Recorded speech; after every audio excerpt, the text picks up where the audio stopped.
कुछ सपने ऐसे होते हैं जिन्हें पूरा करने के लिए सिर्फ हौसला नहीं बल्कि असाधारण साहस, अनुशासन और अटूट विश्वास की जरूरत होती है। नमस्कार, आप देख रहे हैं आवाज द वॉइस और मैं हूं आपके साथ औनिका माहेश्वरी। भारत की जानी मानी अल्ट्रा मैराथन धाविका सूफिया सूफी एक बार फिर अपने साहस और दृढ़ संकल्प के कारण सुर्खियों में है। राजस्थान के अजमेर की रहने वाली सूफिया ने एक ऐसी चुनौती स्वीकार की है जिसे पूरा करना दुनिया के सबसे कठिन एंड्योरेंस अभियानों में से एक माना जाता है। उन्होंने शुरू की है रन फॉर ड्रीम्स कन्याकुमारी से काराकोरम तक, एक ऐसा अभियान जिसमें वे भारत के सबसे दक्षिणी छोर कन्याकुमारी से लेकर उत्तर में काराकोरम तक लगभग 5000 किलोमीटर की दूरी दौड़कर तय कर रही हैं। लेकिन ये सफर सिर्फ रिकॉर्ड बनाने के लिए नहीं है। इसका उद्देश्य है लोगों को फिटनेस के प्रति जागरूक करना, महिला सशक्तिकरण का संदेश देना, राष्ट्रीय एकता को मजबूत करना और सकारात्मक जीवन शैली के लिए प्रेरित करना। सूफिया सूफी आज भारत की सबसे चर्चित अल्ट्रा मैराथन धाविकाओं में से एक है। लेकिन उनकी कहानी सिर्फ जीत और रिकॉर्ड की कहानी नहीं है, ये कहानी है बदलाव की। पूर्णकालिक धावक बनने से पहले सूफिया विमानन उद्योग में लगभग 10 वर्षों तक ग्राउंड स्टाफ के रूप में काम करती थी। उनकी जिंदगी में दौड़ की शुरुआत किसी रिकॉर्ड या प्रतियोगिता के लिए नहीं हुई थी। उन्होंने तनाव से निपटने और खुद को मानसिक रूप से मजबूत बनाने के लिए दौड़ना शुरू किया। शुरुआत हुई सिर्फ 3 किलोमीटर छोटी सी दौड़ से, लेकिन धीरे धीरे ये छोटी शुरुआत उनके जीवन का सबसे बड़ा जुनून बन गई। साल 2017 में उन्होंने फैसला किया कि वे दौड़ को अपना पेशा बनाएंगे। इसके बाद उन्होंने पीछे मुड़कर नहीं देखा। 8 मई को सूफिया ने सोशल मीडिया के जरिए अपनी इस ऐतिहासिक अभियान की जानकारी दी। उन्होंने लिखा, जब सपने सच्चे होते हैं और प्रयास सार्थक होते हैं तो सही लोग सामने आ जाते हैं। मैं कुछ ऐसा करने जा रही हूँ जो पहले किसी ने नहीं किया। कन्याकुमारी से काराकोरम तक भारत की सबसे कठिन सहन शक्ति दौड़ रन फॉर ड्रीम्स जो 12 मई से शुरू हो रही है। ये घोषणा होते ही लोगों में उत्साह बढ़ गया, क्योंकि ये सिर्फ एक दौड़ नहीं थी, ये भारत को एक छोर से दूसरे छोर तक जोड़ने का प्रयास था। 11 मई को सूफिया ने एक और अपडेट साझा किया। उन्होंने लोगों को इस कैंपेन से जुड़ने का निमंत्रण दिया। उन्होंने लिखा, कन्याकुमारी से काराकोरम तक भारत भर में दौड़ें, अपने शहर में मेरे साथ जुड़े या दुनिया में कहीं से भी वर्चुअल रूप से दौड़ें। स्ट्रावा पर मेरी दौड़ को फॉलो करें और मेरी आधिकारिक वेबसाइट पर लाइव ट्रैकिंग देखें। वेबसाइट का लिंक जल्द ही साझा किया जाएगा। इस संदेश के जरिए उन्होंने लोगों को सिर्फ दर्शक नहीं बल्कि इस सफर का हिस्सा बनने के लिए प्रेरित किया। 12 मई वे ऐतिहासिक दिन जब सूफिया ने कन्याकुमारी बीच सनराइज पॉइंट से अपनी दौड़ शुरू की। समुद्र की लहरों और उगते सूरज के बीच इस अभियान को हरी झंडी दिखाई गई। ये दौड़ भारत के सशस्त्र बलों के बहादुर जवानों को सम्मान देने के लिए समर्पित थी।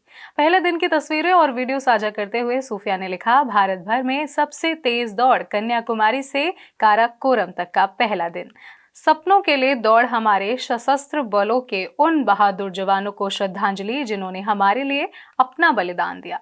दौड़ को कन्याकुमारी बीच से सनराइज पॉइंट से हरी झंडी दिखाकर रवाना किया गया। आप सभी की शुभकामनाओं के लिए बहुत बहुत धन्यवाद।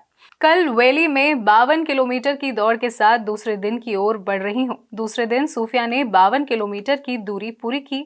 उन्होंने अपनी यात्रा का अपडेट देते हुए लिखा, रन अक्रॉस इंडिया का दूसरा दिन कन्याकुमारी से काराकोरम तक सपनों के लिए दौड़ पूरी हुई। 52 किलोमीटर के साथ अब तीसरे दिन 53 किलोमीटर के लिए आगे बढ़ते हैं। लेकिन ये सिर्फ शुरुआत थी। आगे का सफर और भी कठिन होने वाला था।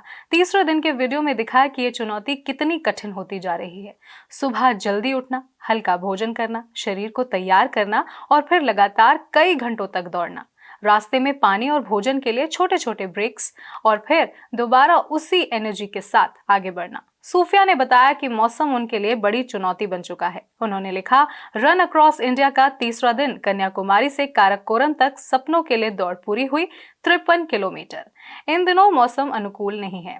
देखते हैं इससे प्रैक्टिस होने में कितना समय लगता है। अब चौथे दिन 54 किलोमीटर की दौड़ के लिए वीरुधु नगर की ओर। 15 मई को चौथे दिन की दौड़ पूरी करने के बाद सूफिया ने अपनी परेशानी साझा की। लगातार बढ़ती गर्मी और उमस ने इस सफर को और ज्यादा मुश्किल बना दिया था, लेकिन उनका लक्ष्य स्पष्ट था, हर हाल में काराकोरम तक पहुंचना है। मैं इसी उद्देश्य से आई हूँ। पूरी टीम का बहुत बहुत धन्यवाद। जिन्होंने मेरा साथ दिया और मेरा इतना ख्याल रखा। इस पूरे अभियान के दौरान सूफिया लगातार सोशल मीडिया पर अपडेट साझा कर रही हैं। वे लोगों को दिखा रही हैं कि एक अल्ट्रा मैराथन सिर्फ सड़क पर दौड़ने का काम नहीं है। इसके पीछे होती है अनगिनत घंटे की तैयारी, शारीरिक दर्द, मानसिक संघर्ष, अनुशासन और हर दिन खुद को फिर से तैयार करने की क्षमता। सुबह के छोटे से नाश्ते से लेकर लंबी दौड़ के बाद के आराम तक सूफिया अपने सफर का हर छोटा बड़ा अनुभव लोगों के साथ साझा कर रही हैं। सूफिया सूफी ने पिछले कुछ वर्षों में कई ऐतिहासिक उपलब्धियां भी हासिल की हैं। साल 2019 में उन्होंने कश्मीर से कन्याकुमारी तक दौड़ लगाई। वे इस दूरी को तय करने वाली सबसे तेज महिला बनी। उन्होंने लगभग 4000 किलोमीटर की दूरी 87 दिन, 2 घंटे और 17 मिनट में पूरी की। साल 2020 में उन्होंने एक और बड़ा रिकॉर्ड बनाया। उन्होंने दिल्ली, मुंबई और कोलकाता और चेन्नई को जोड़ने वाले 6000 किलोमीटर लंबे गोल्डन कॉरिडोर मार्ग को दौड़कर पूरा किया। इस सफर को उन्होंने 110 दिन, 23 घंटे और 24 मिनट में पूरा किया, जिसके लिए उनका नाम गिनीज वर्ल्ड ऑफ रिकॉर्ड्स में दर्ज हुआ। साल 2021 में सूफिया ने एक और कठिन चुनौती पूरी की। वे 480 किलोमीटर लंबी मनाली से ले अल्ट्रा मैराथन पूरी करने वाली पहली और सबसे तेज महिला बनी। अंतर्राष्ट्रीय स्तर पर भी उन्होंने अपनी क्षमता साबित की। कतर में उन्होंने 200 किलोमीटर की दौड़ लगभग 30 घंटे में पूरी की, जिसे गिनीज वर्ल्ड रिकॉर्ड्स द्वारा मान्यता मिली। कन्याकुमारी से काराकोरम तक का ये सफर सिर्फ हजारों किलोमीटर की दूरी तय करने की कहानी नहीं है। ये कहानी है एक महिला की जिसने अपने डर को अपनी ताकत बनाया। ये कहानी है उस विश्वास की जो कहता है कि सीमाएं सिर्फ हमारे दिमाग में होती हैं। सूफिया सूफी की ये दौड़ आने वाली पीढ़ियों को ये संदेश दे रही है कि सपने कितने भी बड़े क्यों ना हो, अगर मेहनत और जुनून सच्चा हो तो उन्हें पूरा किया जा सकता है। रन फॉर ड्रीम सिर्फ एक दौड़ नहीं है, ये एक मिशन है, फिटनेस का, साहस का, एकता का और उम्मीद का।